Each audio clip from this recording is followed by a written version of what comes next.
உங்க மாமனார் பத்தி சொல்லுங்க. அவர் ரொம்ப திறமையான ஆளுங்க. குழந்தைய பெத்துக்க சொன்னா ஒரு நோயாளியை பெத்து அதை என் தலையில கட்டிட்டு தப்பிச்சு போயிட்டாரு. என்ன உங்க பொண்டாட்டி எப்படி சொல்றீங்க? அவளுக்கு மட்டும் எப்பவும் மயக்கம் வர மாதிரி இருக்கும், கை கால் வலிக்கும், உடம்பு டயர்டாவே இருக்கும், என்ன இப்படி சொல்றீங்க? தலை சுத்துற மாதிரி இருக்கும். இதெல்லாம் கேட்டு கேட்டு டயர்டாகி போயிட்டாங்க. என்னத்த சொல்றது?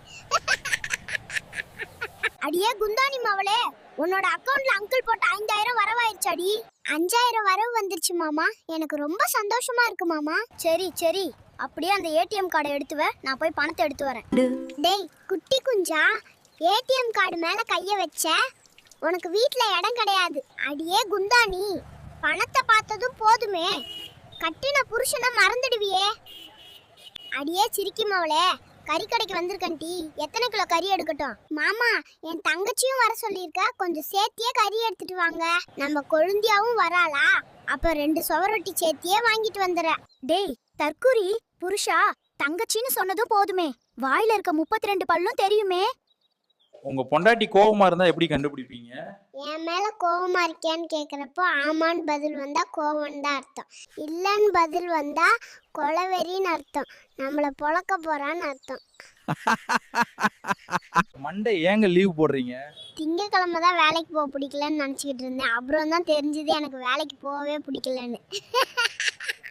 உன் பொண்டாட்டி முக்கியமான முடிவு எடுக்கும்போது உங்ககிட்ட டிஸ்கஸ் பண்ணுவாங்களா? அட நீயே கடுப்பேத்துற. என் பொண்டாட்டி முடிவெடுத்துட்டு தான் என்கிட்ட டிஸ்கஸே பண்ணுவேன். நீ என்ன சொல்லுவ? நான் அப்படியே அவ சொன்னதுக்கு சூப்பரா இருக்குடின்னு சொல்லிட்டு நல்லா ஆட்டுக்குட்டி மாதிரி மண்டையை ஆட்டிடுவேன். கஷ்டப்படுறவங்களுக்கு என்ன சொல்ல விரும்புறீங்க?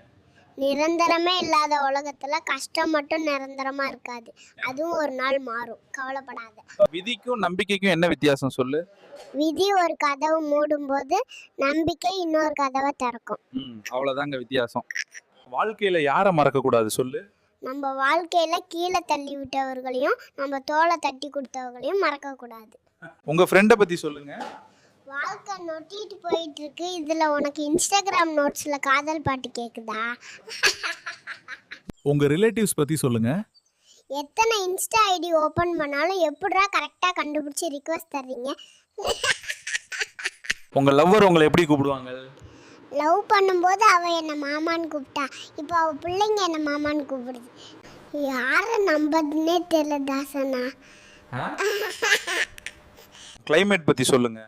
மதியம் வெயில் பொழக்குது, நைட்டானா வேக்குது, காலங்காத்தால குளிருது. என்னடா மானங்கட்ட கிளைமேட்டா இருக்கு. ஏங்க தேர்தலுக்கும் கல்யாணத்துக்கும் என்ன வித்தியாசம்? ஒரு நாள் செஞ்ச தப்புக்கு 5 வருஷம் தண்டனை அனுபவிச்சா அது தேர்தல். அதுவே ஒரு நாள் செஞ்ச தப்புக்கு ஆயுசுக்கு தண்டனை அனுபவிச்சா அது கல்யாணம். உங்க ஃப்ரெண்டை பத்தி சொல்லுங்க. ஒரு பொண்ணை ஒன் சைடு லவ் பண்ணிட்டு இவர் போட்ட ஆட்டம் இருக்கே, ஐயோ என்ன ஆட்டம் ஆனடா நீ. என்னங்க திங்க் பண்றீங்க? லவர் இல்லைன்னு வருத்தப்படுறதா இல்லை ஃப்யூச்சர் ஒய்ஃப்க்கு உண்மையாக இருக்கும்னு நினச்சி பெருமைப்படுறதா ஒன்றுமே விளங்கலைங்க.